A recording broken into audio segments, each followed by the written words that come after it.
Nauuso ang paggamit ng portable o maliliit na electric fan para maginhawaan sa gitna ng mainit na panahon. Pero ayon sa mga eksperto, hindi raw sapat yan para maiwasan ang heat stroke. Para bigyan ng mukhang balita, Mobile Journal Daniel Dayaw.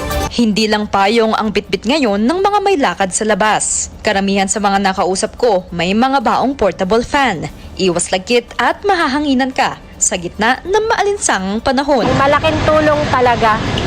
Kasi yung, kumbaga, hihimatayin ka. Electric fan to, parang kasangga ng buhay ko. Kasi kung hindi dahil sa kanya, ewan ko lang, baka na-hospital na ako, na-stroke na ako. Kaya malaking tulong talaga to sa akin.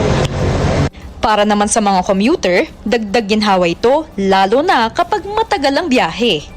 As a commuter din po, sobrang init din po talaga. Kahit may aircon na po sa mga UV, parang ano pa rin, ramdam na ramdam mo pa rin yung init and then yung pawis po talaga, tagdak talaga. Yung mga e-fans po namin sobrang nakakatulong po kasi syempre, nalilesen yung konting init kahit syempre talagang sobrang init. Pero ayon sa eksperto, hindi raw sapat ito para makaiwas sa heat-related illnesses. Itong mga e-fans natin can help provide comfort naman by improving the air circulation. But it is important to understand that they do not actually lower the body temperature when the surrounding heat is already very hot. Ay maaaring magpaikot lang ng mainit na hangin. So, which may not be that enough to prevent heat-related illnesses. Kaya naman ngayong tag-init, paalala ni Doc, uminom ng sapat na tubig, umiwas sa tirik na araw at maging mapagmatyag sa mga senyales ng heat-related illnesses. During this time, ngayong tag-init, ang pinakamahalaga nating tandaan, tatlo lang naman yon. It's hydration, it's protection, and it's being aware. So sa simpleng pag-iingat po natin, ang seryosong sakit at ay mape-prevent po natin at mapapanatili natin ligtas ang bawat isang Pilipino. Okay naman ang portable fan para sa ginhawa, pero mas mahalaga pa rin ang pag-iingat para iwas sakit sa gitna ng tag-init. Mga kapatid mobile journalist, Daniel Dayaw po, hatid ang mukha ng balita. Usapan pa natin ang mga paraan para makaiwas sa heat stroke kasama si Mobile Journal Daniel Dayaw. Daniel, marami ka bang kakilala? Ayan, nakikita ko may portable fan Yes, ka. Pops Marami J. ka bang kakilala na gumagamit niya? Actually, Pops J, halos lahat ng kakilala ko merong portable fan kasi sobrang init na talaga ngayon.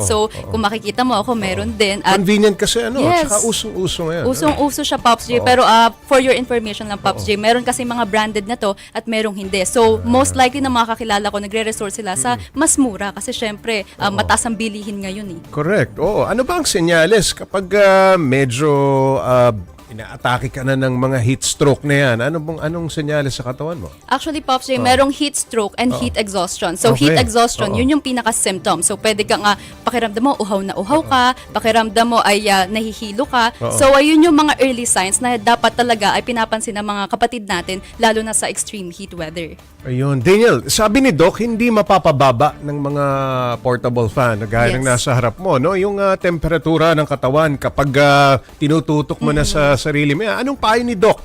Lalong-lalo na dun sa mga hindi makakaiwas na lumabas sa katanghalian. Napakainit eh. Yes, actually, Pops J, meron ako na interview, no? At yung work niya kasi public work. So, kailangan talaga merong fan kasi nga nahihirapan siya kapag Sa walang arawan fan ka. kasi nasa arawan. Pero ayun nga ang advice ng DOH expert natin. Ang sabi niya ay mag-wear ng loose clothing. At the same time, hydration talaga. Yun ang pinakakailangan. So, oo. yes, 8 to 10 waters. Kung pwedeng mas dagdagan pa daw. Lalo ngayong mainit ang Yes.